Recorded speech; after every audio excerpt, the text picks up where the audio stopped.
My hot take about feedback in the workplace is that sometimes people just want to have something to say. If you receive feedback that is super vague and not fact-based, feel free to push back, ask for evidence, but at some point you just have to pick your battles. Take the feedback with a grain of salt and move on. More often than not, these managers just have too much going on. They didn't think that thoroughly before coming to this meeting to give you this feedback, so don't let it eat away at your ego too much. If you have good self-awareness, which I hope you do, it will be very obvious when you receive good feedback because it will click in your brain and you'll go, yeah, gotta go work on that. Otherwise, just take it easy. Hello everyone, this is Emmanuel Cook. We will be reacting to a new video today, so make sure you guys like, comment, and subscribe down below, and let's get into the video. Here's how I get in my own way. I am a very proud person, which I think is great, and especially as a young girl, I think taking pride in the work I do is awesome and works to my benefit a lot of the time. But guess what? Sometimes it works to my detriment, unfortunately, and it manifests as like defensiveness and ugly parts of myself that if Esther Perel was here, I'm sure she could really dig into for me, and I would pay a lot of money for that. But in the absence of Esther Perel, I'm going to do my own introspection and you can come along on the journey with me. I have discovered that I receive feedback very differently from men specifically. And for whatever reason, there's a narrative in my head that says they're just threatened and like all men are threatened by young women succeeding and like being audacious, and like they just use feedback as like a guise to inhibit my progress, which is very cynical, welcome to my mind, and also bizarre because I'm actually surrounded by very, on the whole, great men, some not so much, but that gets in my way because I think it means I'm not open to feedback, and I also get like very combative, which is like annoying, not only for me but for people giving me feedback. But then I'm like, how do you also serve like the truth of that narrative, which is sometimes people are actually really threatened by young women? I don't know. It's like the ugliest parts of myself that I'm trying to confront at work. Yeah, I don't know. I don't see people talking about this stuff online. So here I am. Can management normalize telling someone that they kind of just suck, okay? That maybe they're not doing the best job they can do on the team, that maybe there's some things they need to work on, because this whole sugarcoating it and saying, you know, hey, how can I support you? What could I be doing to better help you? It's not working, okay? Some people just need to be told they need that little push, okay? And if we're constantly sugarcoating it, it's not helping them. It's not helping them develop. You know, they're continuing to apply for positions and wondering, why am I not getting it? Why are they not giving it to me? This is their third, fourth, fifth position they've applied for, and they're not getting it. But guess why? Because they suck. And nobody's been honest with them and saying, hey, look, this is all the stuff you need to work on. I know you can do it. We're not giving up on you, but here's the stuff you need to work on, and let me help you get to these points. Okay, that's how you're going to help them. Okay, it's not by telling them, you know, oh, just keep working on it, you'll get it. No. We have to start being honest with them, because we're only hindering them by not being honest. Okay, this whole sugarcoating, it's not working. Unpopular opinion, but with performance reviews quickly approaching, I just want to tell you guys, there is a little bit of truth in every piece of constructive feedback. I learned this the hard way when I called my mentor to rant about a piece of feedback that I got in my performance review that I didn't agree with. Specifically that I'm not good at receiving constructive feedback, which in my mind was 100% untrue, because I request a nauseating amount of feedback from my colleagues, my peers, my family, my mentors. But when he was helping me dissect it, he asked me, well, do you accept feedback from your manager? Backstory, at the time I had an extremely toxic manager who was also bullying me, so I didn't care for this woman at all. And he said, well, that's it right there. The feedback is accurate. It's just missing additional context. The context was, no, I wasn't open to this woman's feedback because she spent the past year and a half bullying me and making my life a living hell. In turn, I didn't respect her, and subsequently I didn't respect her feedback or her opinion. In addition to my RBF, I am horrible at faking the funk, so that was obviously coming through in my performance. But had I not had my mentor challenge me and ask me, well, when it comes to this specific person, are you open to the feedback? I would have never been more mindful about how I interact with people who I don't get along with, especially when it comes to corporate America, because perception is reality. So if you get a little nasty piece of feedback in your performance review, before you cuss that person out, pull up with your mentor and really dissect, is this feedback really accurate? It's just missing a little context. Thank you all for coming to this meeting. Unfortunately, bias in the workplace is real, and If you're anyone other than a rich straight white man, then you are extremely likely to receive feedback that is harsher than some of your other colleagues. One time I was in a performance review and this manager already wasn't my biggest fan for a variety of reasons, some of which I think are reasonable and some of which I think are not. And one of the things that he said in this review really shocked me because it was very contrary to the feedback that I've gotten throughout my life in every context, work, friends, school. It just did not align with my sense of self or how people have received me in the past. What he told me in my written performance review was that I was always throwing teammates under the bus. And anytime you get feedback that you don't understand or that you think might be coming from a place of bias, it's good to ask for examples and clarification. I did exactly that, and he proceeded to tell me about a time when I talked about how a project hadn't been completed on the expected timeline. And he specifically described the way that I talked about the situation as nasty. And this was bizarre to me because my recollection was with no frustration. I was just stating the facts. Furthermore, they were my friends, these people that I was supposedly throwing under the bus. These are people who, this was a long time ago, who I'm still in contact with. Fortunately for me, this was a meeting that was recorded, and I also had the slides that I presented that supposedly doubled down on this nasty language. I was able to go back and reflect on my own approach and communication style in this meeting. And while there were absolutely ways that I would change how I communicated this in the future, nothing about it was nasty or throwing anyone under the bus. Because of his use of the gendered word nasty, I don't think you would ever say that to a straight white guy. I don't. And that he had shown in many other circumstances, both in his humor as well as in his critiques of others, to be an extremely misogynistic person. It was clear to me that I had essentially two choices. If I wanted to remain at this company and succeed, I needed to document the fact that he was giving me this biased feedback and prove that it was not an accurate representation of what actually happened. However, a word of caution here. My option at this point was to basically go to HR. And I didn't really want to escalate it to them because ultimately HR is here to protect the company. In this moment, I realized that this boss and I were never going to see eye to eye. We were never going to be able to work cooperatively with each other, which was really disappointing because I think in a lot of ways he's very intelligent and could have been a good manager. He just lacked people skills. Ultimately, I decided to go somewhere else where I could have a bigger impact and be respected. And I know that can be disappointing. I think we all want to see justice in these sort of situations because they feel profoundly unfair, but it's a job. We're here to make money. I would rather go somewhere where I'm respected and where I can actually thrive than try and fight against a system, against a person who clearly doesn't have basic human respect for me. Corporate America is so weird. I'm going to tell you some of the weirdest pieces of feedback that I've gotten over the years. Once I was doing a consulting project and I just didn't think about how I listed people in the email, and I put one of the executives towards the bottom, and I literally got feedback that the executive should have gone at the top. Another time, I've talked about this before, but there was a candidate that was moving to a final stage and they had an AOL email address and somebody noticed it and was like, do we think that this person is technical enough to do this job?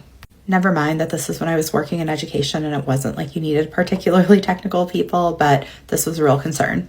I once worked in an office that was really cold, and so inside of my office, I kept a hoodie and I would put it on when I was inside of my private office. And sometimes I would wear this hoodie to the bathroom, quick bathroom break, then back into my private office. And I was told that this was unprofessional and I needed to get a shawl. I worked for an organization once that didn't have really any sort of social media strategy around hiring, but I would post about jobs that we were hiring for. I do in fact work in recruiting. And I was told that I should not be on social media during the workday. And if I wanted to post about jobs at our organization, I needed to do this on my own time. From my experience, people who give you feedback are the ones that never want feedback from you personally, ever. They are very good at giving you feedback, but if it is their turn, they say, oh, you're too critical. They never accept feedback from you, but they have no problem giving you feedback. Funny how that works. Okay, I gotta tell you something no one is telling anyone in corporate. Hold on, I gotta bring you closer to do this. People don't want feedback. Even if they ask for it, they almost never want feedback. So you have to be so careful the times and the way that you give feedback if you want to build really good relationships with your team members. And I know what you're gonna say, Grace, they asked for it, they told me they want the feedback. They want you to say, I'm delivered with an I there or an R there. They want you to say, oh, maybe I would add a little border to that picture. They don't want you to say, have you thought whether this concept is really the right one? People want superficial feedback. They do not want substantial feedback. Even if they say they do, they almost never want it. So you have to wait until you're in a really specific situation. Like Ed Catmull has this book, Creativity Inc., where he talks about a brain trust. And that's a room where very substantial feedback is given because there's a specific place for that.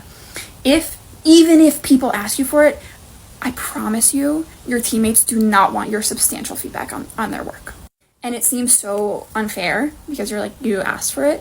But you can assume when people are asking for feedback, they're asking for superficial. Does this look okay? Is this font good? Stuff like that.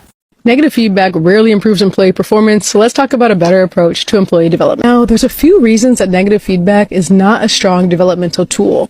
Research shows that people tend to over-identify with negative feedback, and so it becomes difficult for them to kind of recover after a negative feedback session and return to the workplace feeling confident and self-assured. Research shows that, negative feedback can actually decrease motivation and increase emotional and psychological distress. When we're giving feedback that's meant to be constructive, but we're framing it in negative ways, when we admonish people or we punish people or we take a punitive approach to feedback, we're not only decreasing self-esteem, as I mentioned, but we're actually disrupting relationship because now we've engendered shame in that person we're giving feedback to. Now we've made them feel like they're no longer part of the fabric of our organization because they made a mistake. And so what we see is that negative feedback actually strains relationships and it disrupts collaboration and psychological safety. Now, the reality is workplaces are sites of productivity. We have to have ways that we can measure performance and measure output. And we also have to have practices that can develop employee skill sets. And so I'm not saying that there won't be time that we need to give feedback or we need to develop someone. But what I'm saying is we need to think critically about our approach to this work. Many of us, even though we're adults, we can think back to the teacher we had or the coach we had that made us feel dumb or made us feel small or made fun of us when we made a mistake. We want to be the manager that brings people along. We want to be the coworker that helps develop and doesn't shame. So with this in mind, let's talk about some better practices for giving constructive feedback. Now, when preparing to give an employee critical feedback, I want you to run through this checklist. Number one, I want you to establish psychological safety. I want you to think through how, at the beginning of your meeting, are you going to establish connection and make sure that an employee knows that even though they're about to receive critical feedback, they're still a key and important member of your team. Number two, I want you to check your biases. We see in the feedback process something called the horns and the halo effect. And we might actually see certain employees more favorably than others. And usually this actually follows the axis of identity. We see that Black people and people of color and women in the workplace receive much harder feedback than white men in the workplace. Number three, I want you to be specific and objective. We want to eliminate all personality feedback. What is the issue you are seeing and how do you want an employee to improve? Get specific and be clear. Next, I want you to balance criticism with support. As you prepare to give your critical feedback, what positive feedback can you offer as well? How do you see this employee thriving and why do you find them valuable? Tell them. That's so important so that people can leave with a holistic and balanced view of themselves. And lastly, I want you to embrace active listening. As a manager, you probably have an idea about how you see this employee and how you kind of perceive their performance. But in just a moment, I'm going to show some guiding questions on the screen, and I want you to prepare to ask questions like this in your feedback process as well. Ask an employee how they're seeing their own performance. Ask an employee about what they need to be supported. Ask an employee about their experience of the work environment. This might give you a greater window into what's happening around an employee, and therefore prepare you better to support them. Ultimately, feedback is part of the process of being in relationship with one another. And particularly in work environments, when we have performance metrics and productivity metrics, we do need to give people feedback. But how we develop employees is important. Keeping their humanity in view, making them feel connected, making them know that they are valuable even when they make a mistake or demonstrate a growth area is a part of creating a healthy work culture and a healthy feedback environment. And positively, when we embrace this way of giving feedback, we not only increase psychological safety and decrease emotional distress, we actually increase retention, increase team cohesion, and increase overall organizational effectiveness. Thanks so much for watching. My name is Ciara. I'm a DEI consultant and a theologian, so follow me for more content like this. A quick reminder, please remember to like, comment, and subscribe down below, and let's continue the video. I have a kind of niche question. So I'm sure for many of you guys, it is like the annual performance review time, right? You're doing your self-evaluations, your manager's gonna read it, they're gonna give their comments, and you're gonna have a conversation about your growth. And then if your company does bonuses, then you're gonna get your bonus, hopefully. Have y'all ever had a situation where you evaluated your performance and you ranked yourself a certain way, and then you got like feedback that didn't match the performance that you think you did. I've never had that experience in like a corporate, like full-time position, but I did have a situation like that when I was in college for a position where my basically manager gave me some feedback that I was like, huh? And it honestly hurt my feelings. And I'm a sensitive girly, like I will cry, but I was like blinking so much because I was fighting back tears. And thankfully the like coordinator over the program was in that meeting with me, and she was like, do not take what she said personally. She was like, I know you, this is not true. She was like, I don't know where that came from. I don't know if they're taking something out on you, but that's not true. And that was such a blessing to have an advocate for me. And that really helped me when it came to like starting my career off. But in general, I'm curious, have you guys ever had a situation where like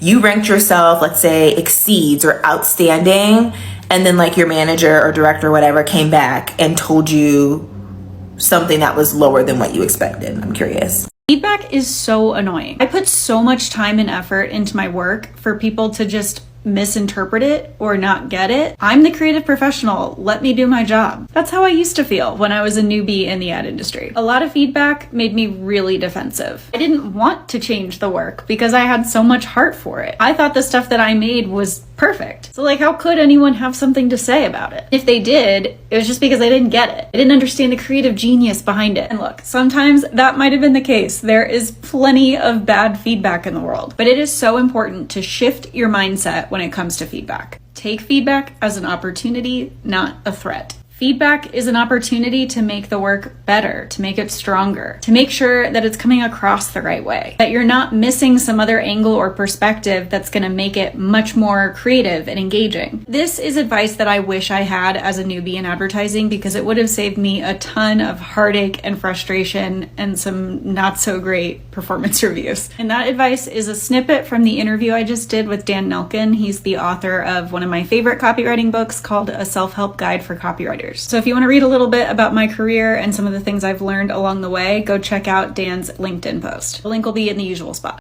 I'm trying to do this without crying because my job, it is making it very clear. It doesn't matter how great I am, how good I am, that I will never get the chance and opportunity to grow. You know, there's different rules for different folks. I get told that I'm too aggressive, then I back. Then I get told I'm too passionate, so I got to wheel it back in. Then I get told, well, you're emotionally too involved. I love what I do, so I don't understand what you're talking about, you know? And I feel like they try to break me so that way I'll quit, because they know they are not going to give me the opportunity to be great. But you waste your time and energy. 4 years is a long time to invest and put out there, and it just keeps showing it. I keep asking the Lord, like, is this it? And maybe it is it. Maybe starting over is scary, but I may have to. Oh, y'all, I'm so tired. They don't want you to outshine them, outwork them, outmatch them. They don't want that. They want you to stay put, stay in your place, so you don't make them look bad. That's the main reason. It is their lack of passion and hard work and their projections toward you. That's the main reason. It is not because you are too passionate. That's not the reason why. It's because they don't want to look bad. And so they stop you from looking good. If you're a sensitive person, remember these 3 tips for receiving feedback at work in a more empowering way. Year-end reviews are coming up, and if you're a sensitive person like me, I could feel already anxious thinking about or anticipating the feedback that you may receive. These are 3 tips that have helped me both as a corporate HR professional delivering the feedback and as an employee receiving the feedback. First, get ahead of your emotional response. If you know that you tend to react emotionally from charged conversations, there's nothing wrong with acknowledging that from the beginning of the convo. Here's something I've actually said as a receiver of feedback. I just want to let you know before we dive in that I may get emotional during this conversation, but that doesn't mean that I'm not open to hearing your feedback. I am present and I take what you have to say seriously. Also, have some water nearby and don't be afraid to ask for a break if you really need one. Number 2, remember that feedback is truly a gift. And before you roll your eyes at this one, consider this. The person that's giving you feedback doesn't have to tell you how you can improve. They're sharing this feedback because they care about your potential and they want you to succeed, even if they're not your boss. Listen with open ears and focus on how cool it is that this person wants to help you be even more successful. And number 3, you get to decide what you implement and what you don't. Yes, feedback is a gift, but you are ultimately the one who gets to choose what to use and what not to use. You don't need to implement every single piece of feedback that you receive, and anything negative or mean-spirited at its core is totally fine to leave outside of your toolbox. What to do when we get feedback from other folks that we don't necessarily agree with? First of all, not all feedback is valid. We want to be really conscious about who we get feedback from. I love the Brené Brown quote where she talks about the man or the woman in the arena and getting feedback from people that are in the cheap seats. If people are not walking alongside you, are not experiencing things in the way that you are, or don't have a similar lived experience, you might want to filter that feedback. It's really important that we learn to filter and screen the feedback to make sure that it is applicable for us. For example, there's a lot of gender bias and other types of bias that can happen inside of performance reviews at work. For example, a lot of women, when they're in a performance review, tend to receive feedback that they might be, for high achieving women, that they might be abrasive or aggressive, whereas men are not receiving the same feedback. So we want to apply a filter because there may be some bias in there. When I teach feedback, I use a very specific protocol because we want it to be specific. So I use the SBIS model that comes from the Center for Creative Leadership, and it's situation, behavior, impact, solution. And that way we give people very specific instances. We break it down to the behavior that was a challenge and even point to the specific impact. That way people have really actionable steps for how they can change moving forward, how they can grow, how they can adapt. So situation, behavior, impact, solution. If somebody isn't giving you those specifics, that's not enough feedback for you to evolve and to grow. If they've given you that specific feedback and you're still finding challenges with it, you can go deeper. You can go into curiosity and lead with that curiosity to find what might be underneath it. You can even ask about their specific intentions and their hopes for you around your growth trajectory by sharing this type of feedback. And then lastly, what do we do if the feedback that we receive is harmful? I've been in a scenario where the feedback I received was actually a microaggression. So what do we do in that scenario? So in that scenario, I brought in an ally because I didn't want to do the emotional labor and lift of educating the other person. But if an ally isn't possible or present, you could ask yourself, do I want to do this emotional lift and labor? And if that isn't possible, it might be time to consider leaving. Corporate tip of the day. All feedback is good feedback. Positive feedback. Everybody needs a pat on the back sometimes as a reinforcement of how good of a job they're doing. Constructive feedback gives you opportunities for professional development and mental stimulation and just allows you to grow as a worker. Negative feedback. It's very important to hear this piece of negative feedback so you can understand the kind of narratives that are pushed against you in the corporate space and how you can potentially navigate through those messages. Something working in corporate my entire career has taught me is that you don't have to accept all the feedback that you're given because not all feedback is a gift. You may need to pull out that gift receipt and return that shit because sometimes feedback is completely sabotaging, gaslighting bullshit meant to intentionally destroy you.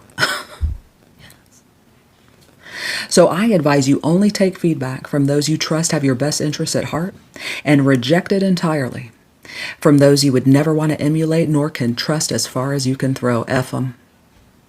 I have a theory that there's 4 types of feedback and only one you should listen to. There's the nonsense, people just giving you feedback just to seem important. It's usually not substantive, they just want to have an opinion. And there's the projecting, people who are projecting feedback that they've gotten before that might have been bad feedback onto you because they think, well, I was told that, so they have to hear the same. Projecting can also be jealousy. 3 are the most dangerous types, and those are the people who do not understand or are not aligned to your creative vision, your strategic vision. That's the most dangerous type of feedback because it wears down your confidence. It makes you question the very thing that probably makes you special. The 4th type of feedback is the only kind you should listen to. You need to learn how to discern when you're getting this type of feedback versus all the other bullshit. That's the feedback coming from people that you admire, people that you trust, people who have your best interests at heart, who understand your vision. This type of feedback is like this much of all feedback. Couldn't agree more with her video.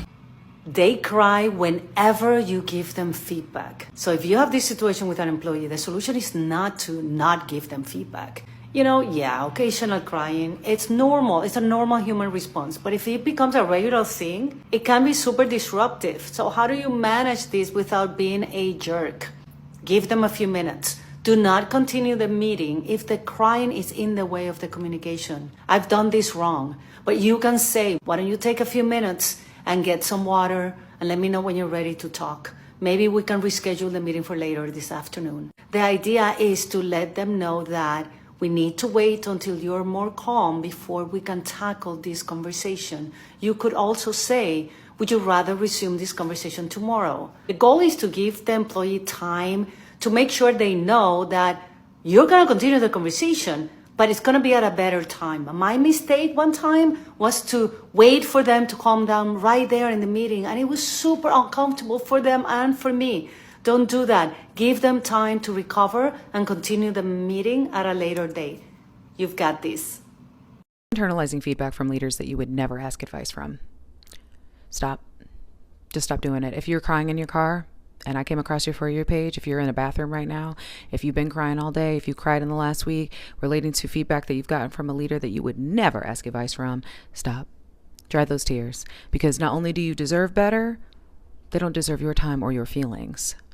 My name is Beverly Dines, and I'm a Chief Operating Officer. I've been scaling operations for over a decade in a lot of different fields. And I cannot tell you how many times in my career I have cried in bathrooms, in cars, at my house, to my friends about jobs, and about situations when I knew I deserved better, when I knew I was, doing the work, when I knew that the performance reviews weren't making sense, all of these times. And I'm internalizing it. I'm going, well, maybe I'm just not working hard enough. Maybe I'm not doing enough. Maybe I'm not working hard. And as a leader, as a senior leader, I want you to know that you are working hard. You are working very hard. You are doing a lot. You are trying your best. A lot of you may have come into corporate environments where you have never had somebody in your family or adjacent to you who's ever been in those environments, and you are figuring it out every single day. Do not cry for these people. They don't deserve your tears. It's really hard to not internalize when you are breaking your back every day for an organization and you feel like no matter what you do, you're not being recognized. You're seeing people to the left and the right of you getting promotions, getting opportunities, and you're like, what the hell am I doing wrong? Or you're being, chewed out by a leader on your team and you're like, what in the heck? Or you're seeing somebody else who consistently exhibits poor behavior being celebrated, and you're like, I am showing up, I'm positive, I engage with the community, I'm doing all of these things, and yet that's still not enough. And so what's going to happen? That constant rejection, you're going to internalize that, and you're going to continue to over time wear down, because that was me. Early on in my career, I remember honestly taking every single thing that my leaders would tell me to heart, so to heart, that I would make immediate pivots, immediate adjustments. I would change up how I wore things, what I focused on, my voice, my tonality, my energy, my everything, because I valued their feedback. And I thought, well, if I'm getting advice from this person, then that means that they are invested in me, and that means that they care, and that means that they want me to succeed. And I realized very quickly that the advice that I was getting often, not every time, this is not a video to tell you that you shouldn't receive feedback, but a lot of the harmful advice that I was getting was often to make me smaller in spaces. It was to make me feel bad about me doing the most and shining a light on what they weren't doing. Even if you're hyperlogical and you're like, I understand that this is a game. I understand that, not every thing is going to work out in my favor. I get that. Think about the walls that you're creating for yourself and for not only the people around you, but also for future opportunities that you'll have. I can't express how many times I have interacted with employees who have clearly been hurt and rejected and harmed by the systems that are broken within corporate. And when they do arrive to a leader who wants to embrace them, who wants to support them, celebrate them, their nervous system is so shot. They are so distrusting, and rightfully so, because why should they? The trust hasn't been earned. And when they did trust in good faith, they were harmed for it, or even worse, ignored and undermined, while others were able to benefit from them being overworked. All that being said, when you are sitting in these rooms and you are having your feedback loops, or you're having your performance review, and you are feeling like you're about to express yourself emotionally because of the consistency and the rejection and the disrespect, I want you to ask yourself, is that somebody that you would ask for advice? Is that somebody whose opinion you respect? And if it isn't, I want you to validate your feelings. Still go to that bathroom, still go to that car, still go to your friends, still go to your family, go wherever you need to process and decompress. allow your feelings to flow and your tears to fall. And then after you do that, I want you to assess whose opinion do you value? Whose opinion is pouring into you? Who's giving you constructive feedback as well as elevating you? Because I guarantee you that if you're looking around and you're not seeing that in the environment that you're in, it's time to change your environment, not change yourself. You do not have to agree with feedback you get on your behavior or your performance at work. And while it's okay to disagree with feedback you're getting at work, how you respond does matter. It can either help your career or harm your career. Now, the rest of this video is for managers, and it's going to be about how to coach employees on things that are subjective, so they might be your opinion or the opinions of others. But employees, you can listen in if you want. Managers, before you head down this path, you need to make sure to check your bias. For example, if 2 or 3 white employees are complaining about the only black employee on staff, or if a couple of male employees are complaining about a female employee, examine the bias in the situation. And you may need to check with your boss, another leader, or HR to see if you have any unconscious bias that they can help point out. So if you give someone on your team feedback about how other people on the team are perceiving them and, that they're pretty bothered by some things this person's doing, if they're not receptive, that's okay. Let them say their piece. Let them say why they disagree. Listen, because it is possible you might learn something. So I do want you to listen if they disagree. Now, if what they said doesn't change your mind at all, you do need to reiterate what your expectations are for your team in terms of behavior and how people conduct themselves. And then you can let them know that you don't want to receive that feedback anymore from other people. Or if you've witnessed the behavior, you can let them know that you do not want to witness it anymore. And then I would talk to them about how they want to be perceived at work. Have them describe how they want to be perceived. And if they describe wanting to be perceived as honest and intelligent and someone with integrity and respectful, then you can start to talk about how the feedback you're getting doesn't align with those things and what potentially could they change to manage their perception so they come across in the way that they want to come across. Now, if when you ask them how they want to be perceived, they kind of dance around that question or their answer doesn't really align with what you need or what the organization needs, then you're going to have to let them know that you require more than that. Like I've had people say, I just want to come to work and do my job. I'm not here to make friends. I'm just here to do my job, get a paycheck, and go home. So if they give an answer like that, you can say, hey, I get it. It is totally fine to just want to come to work, do your job, and go home. However, I can't continue to keep getting this feedback. So you are welcome to just come to work, do your job, clock in, clock out, go home. And I can't get the feedback I've been getting about you any longer. Now, another path you can go down with this person is actually asking them where they want to be in the next couple of years. What do they want their next promotion to be, or their next step in their organization, or their career in general? They may say they want to get promoted. They may say they want to be a manager. They may say they want to go to this next job, or they may say nothing. They just want to stay in the job that they're at. Now, regardless of what they say, you can let them know that the feedback you've been getting about them, or if you happen to witness behavior, you can let them know you've witnessed it. Let them know that that will harm their career. This book is excellent for coaching people as well as yourself, but what I like about using books sometimes is that the feedback is coming from a book, an inanimate object, so it doesn't feel as personal as it does coming from a manager. So if you have the opportunity to use a book, sometimes it's really helpful. And this book actually lists out things that will stall or stop your career. And as you can see on the list, being unable to adapt to differences, being arrogant, betraying people of trust, being a blocked personal learner, a lack of composure in the workplace, being defensive, and being insensitive to others can really harm your career. And you may have to let them know that if they don't make any changes to adjust how they're being perceived in the workplace so the manager stops getting that feedback, that it could very well harm their career or their employment. Now, if you've had conversations like this a few times and you're still getting complaints and you believe those complaints are valid, sometimes you have to bring the person in and say, I cannot get any more feedback like this. I cannot get any more. And if I do, XYZ will happen, right? It's either going to be written discipline or potentially termination, but you do need to tell them what will happen if you get any more of that feedback or if you witness the behavior. You do have to be that clear. And then I do recommend talking to them about not retaliating after the meeting you have with them is over. So they are not to go back into the workplace and try and figure out who said what or start to treat people badly because they think someone said something, or maybe they know who complained about them. They're not to go back into the workplace and retaliate in any way. And I even talk to them about unintentional retaliation. So if they, after the meeting are hurt or embarrassed or mad or confused or whatever, and they just decide they're just not going to talk to anybody that day or ever again, that could be retaliation even if they don't mean it to be. So I make sure to talk about that they're not to retaliate intentionally or unintentionally, and that they should go back into the workplace and conduct themselves how they always have been, obviously with good behavior. People in the world are the people who work with you at a corporate job and proactively insist on giving you feedback. The best is when your writing gets feedback in a committee and you're in the meeting and people are just like giving you feedback for the sake of like having something to say because they need to justify their positions to their superiors who are also in the meeting. So your prose is essentially a punching bag which people are fighting for their jobs, and none of the feedback is actionable or useful or interesting, but you have to make it because if you don't, like, someone will come after you like, hey, I said this at the meeting, you didn't put this in the document, and it becomes a dog's breakfast. Like, my boss has now basically banned those meetings for us, so you don't get those anymore, but man, it's the worst. It's hilarious. I hate pretentious people. Like, bruh, come on now. You don't have to comment just because your boss is there. You really don't have to do that. If you don't have anything of substance to say, then just keep quiet. If it's not really helpful feedback, then what's the point of it? I appreciate you guys watching the video today. Please make sure to like, comment, and subscribe down below, and I'll see you guys in the next video.